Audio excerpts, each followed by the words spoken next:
रामपुर गांव। यहाँ हर आदमी किसी न किसी चीज में अमीर था।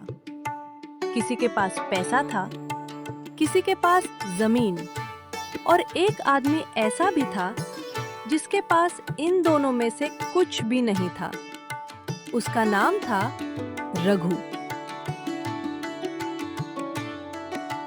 कल दुकान वाले ने साफ मना कर दिया, अब बिना पैसे के उधार भी नहीं मिलेगा। दुकान वाला गलत नहीं है, हर आदमी अपना घर चलाता है। पर हम अपना घर कैसे चलाएंगे?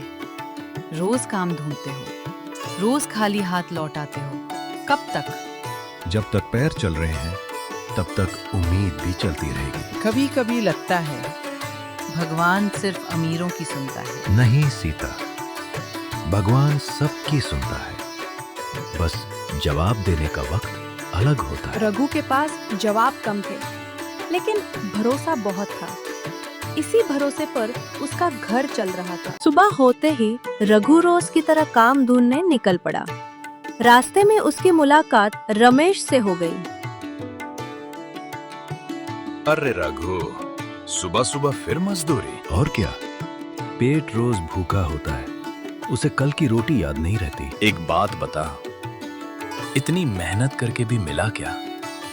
न पक्का घर, न साइकिल, न जमीन। सब कुछ पैसों से नहीं मिलता। मेहनत का हिसाब भगवान करता है, इंसान नहीं। भगवान ने अगर हिसाब किया होता तो तू आज भी गरीब ना होता।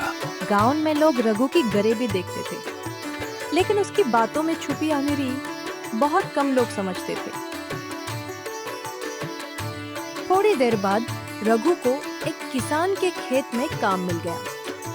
शाम तक उसने पूरी ईमानदारी से मेहनत की।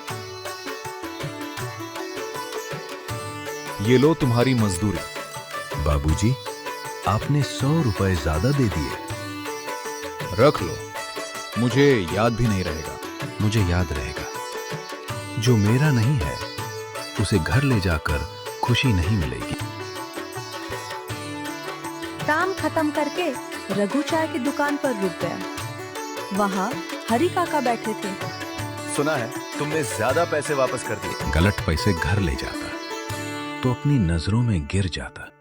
लोग कहते हैं ईमानदारी का कोई फायदा नहीं। फायदा तुरंत नहीं दिखता काका, पर सुकून रोज मिलता है। अगली सुबह वही किसान रघु के घर पहुंच गया। रघु, कल तुमने मेरी गलती सुधारी थी।